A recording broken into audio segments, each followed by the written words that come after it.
নমস্কার। আশা করি তোমরা সকলে ভালো আছো আর আমরা সকলে সুন্দর আছি। আমরা বলতে শেষের কবিতা পাঠকেন্দ্র এবং শেষের কবিতা সুন্দরবন ইউটিউব চ্যানেলে আমার সমস্ত ছাত্রছাত্রীদের আমরা এই সকালে অভিবাদন জানাই।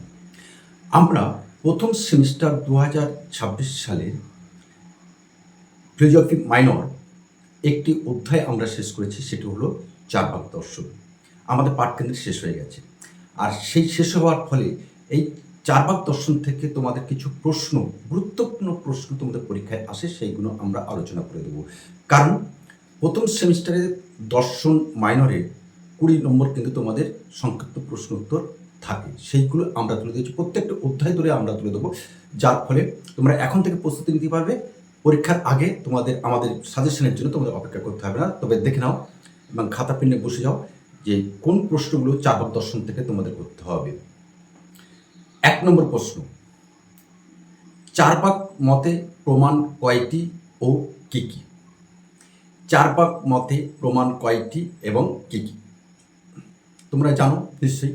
চার্বাক দর্শন মূল থিম, মূল সুর হলো প্রত্যক্ষই একমাত্র প্রমাণ। অর্থাৎ আমরা এই পঞ্চ ইন্দ্রিয়ের মধ্যে দিয়ে যেগুলো দেখতে পাবো সেইগুলো কেবলমাত্র অস্তিত্ব আছে আর নেই। সেই কারণে চার্বাক দর্শনে যে আমাদের পঞ্চভূত আছে, ক্ষিতি, অপ, তেজ, মরুত, বোম, এই ৫টি ভূতের মধ্যে বোমকে কিন্তু তারা অস্বীকার করেছেন। কেন? এই বোম অর্থাৎ আকাশ কিন্তু আমরা প্রত্যক্ষ করতে পারি না, আমরা ৫টা ইন্দ্রিয়ের মধ্যে দিয়ে, সেই কারণে বোম নেই। সুতরাং চার্বাক মতে প্রত্যক্ষ একমাত্র প্রমাণ, অর্থাৎ চার্বাক দর্শনে একটি প্রমাণই স্বীকার করা হয়েছে, সেটি হলো প্রত্যক্ষ। চার্বাকরা কেন আকাশ বা বোমকে স্বীকার করে না? উত্তরটা তো আমরা আগেই বলে দিলাম।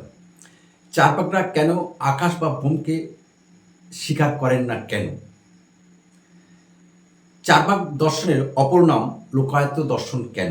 চার্বাক দর্শনের অপর নাম লোকায়ত দর্শন কেন? এটা কিন্তু ইম্পর্টেন্ট। আর মোস্ট ইম্পর্টেন্ট যে প্রশ্নটা সেটি হলো ভূত চৈতন্যবাদ বা দেহাত্মবাদ বলতে কি বোঝায়? চার্বাক দর্শন মতে ভূত চৈতন্যবাদ বা দেহাত্মবাদ বলতে কি বোঝায়? মোস্ট ইম্পর্টেন্ট প্রশ্ন। এবং এই প্রশ্নটা কিন্তু যেমন ছোট প্রশ্নের জন্য, ২ নম্বর প্রশ্নের জন্য তোমাদের গুরুত্বপূর্ণ, ঠিক তেমনি কিন্তু বড় প্রশ্নের জন্য ২০২৬ সালে কিন্তু গুরুত্বপূর্ণ। নেক্সট, চার্বাক মতে পুরুষার্থ কয়টি ও কি কি? চার্বাক মতে পুরুষার্থ কয়টি ও কি কি? পরের প্রশ্ন, চার্বাকরা কেন অনুমানকে প্রমাণ বলে স্বীকার করেননি? অর্থাৎ চার্বাকরা কেন অনুমানকে প্রমাণ রূপে অস্বীকার করেন? যেমন স্বীকার করেননি মানে অস্বীকার করেন। এই উত্তরটা একটু করে বলে দিই আমরা। চার্বাক মতে অনুমানের মূল ভিত্তি হলো ব্যাপ্তি জ্ঞান। চার্বাক মতে অনুমানের মূল ভিত্তি হলো ব্যাপ্তি জ্ঞান, কিন্তু এই ব্যাপ্তি জ্ঞান অর্থাৎ যেখানে ধোঁয়া আছে সেখানে আগুন আছে, এইটা হলো ব্যাপ্তি জ্ঞান। নিখুঁতভাবে প্রত্যক্ষ করা আমাদের এই সমাজ জীবনে কখনোই সম্ভব নয়। আর এই ব্যাপ্তি জ্ঞান অনিশ্চিত বলে সেই কারণে চার্বাকরা অনুমানকে প্রমাণ বলে স্বীকার করেন না বা অস্বীকার করেন। আবার বলি, চার্বাক মতে অনুমানের মূল ভিত্তি হলো ব্যাপ্তি জ্ঞান। অর্থাৎ ব্যাপ্তি জ্ঞানটা কি? যেখানে ধোঁয়া আছে সেখানে আগুন আছে, কিন্তু আমাদের এই সমাজ জীবনে যেখানে ধোঁয়া আছে সেখানে আগুন আছে, আমাদের এই সমাজ জীবনে কিন্তু সবটাই প্রত্যক্ষ করা সম্ভব নয়। সুতরাং এটি একটি অনিশ্চিত জ্ঞান, আর অনিশ্চিত জ্ঞান হওয়ার কারণে চার্বাকরা অনুমান বলে চার্বাকরা অনুমানকে প্রমাণ বলে স্বীকার করেন না বা অস্বীকার করেন। চার্বাক দর্শনের সুখবাদ বলতে কি বোঝায়? চার্বাক দর্শনের সুখবাদ বলতে কি বোঝায়? আমরা চার্বাক দর্শনের যে মূল থিওরি তোমাদেরকে একটুখানি বলে দিই আমরা, যে যতদিন বাঁচো সুখে বাঁচো, ঋণ করে ঘি খাও। যতদিন বাঁচো সুখে বাঁচো, ঋণ করে ঘি খাও।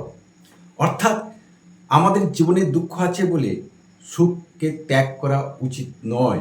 আমাদের জীবনে, আমাদের এই সমাজ জীবনে, আমাদের এই মানব জীবনে দুঃখ আছে বলে সুখকে পরিত্যাগ করা উচিত নয়। সেই কারণে চার্বাকরা এই যে সুখবাদ, এই সুখবাদ বলতে গিয়ে বলে জীবনে যতটাই সুখ ভোগ করা যায়, যতদিন বাঁচো সুখে বাঁচো। নেক্সট, চার্বাক দর্শনে দুই শ্রেণীর চার্বাক দার্শনিকরা আছে। একটি হলো ধূর্ত চার্বাক, আর একটা হলো শিক্ষিত সুশিক্ষিত চার্বাক। এই ধূর্ত চার্বাক কি এবং আমাদের সুশিক্ষিত চার্বাক দর্শন কি এবং তাদের মধ্যে পার্থক্য খুবই সোজা জিনিস। চার্বাক মতে মোক্ষ কি? চার্বাক মতে মোক্ষ কি?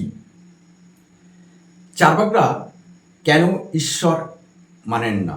এর পাশাপাশি এই প্রশ্নটাও কিন্তু ইম্পর্টেন্ট। চার্বাকরা কেন বেদের অস্তিত্ব স্বীকার করেন না বা অস্বীকার করেন?